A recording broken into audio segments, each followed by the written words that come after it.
আজকে আমরা যাব বালেশ্বর ভাইকিংস বিচ ক্যাম্পে। ভাইকিংস ক্যাম্পে গিয়ে চিকেন তান্দুরি খেলাম এবং চিংড়ি মাছের তান্দুরি খেলাম আমি। আর আমার সঙ্গে যাচ্ছে হচ্ছে প্রসূনদা, রাজদা আর দীপদা। আমরা চলে এসেছি শিয়ালদা স্টেশনে, আর আমার পিছনে যে ট্রেনটা রয়েছে সেই ট্রেনটা করেই আমরা যাব। আর আমাদের ট্রেন হলো 1:25-এ, তাই বেশি দেরি না করে ট্রেনে উঠে পড়লাম। আমরা ট্রেনে বসে পড়েছি, আর শিয়ালদা থেকে বালেশ্বর যেতে আমাদের লাগবে 3-4 ঘন্টা মতো। আর 1 ঘন্টা মতন ট্রেনে থাকার পর আমরা নামবো বালেশ্বর স্টেশন। 3-4 ঘন্টা জার্নি করার পর চলে আসলাম আমরা বালেশ্বর স্টেশনে।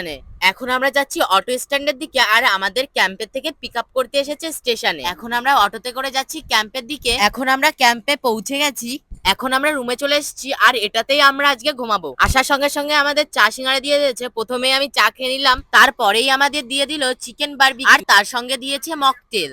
আর সবকিছু টেস্ট ছিল সেরা লেভেলের। তোমরা যদি আসতে চাও ডেসক্রিপশনে গিয়ে নাম্বারে কল করে আসতেই পারো। তোমরা যারা ভিডিওটা লাস্ট পর্যন্ত দেখলে কমেন্টে তোমাদের নামটা লিখে জানাও।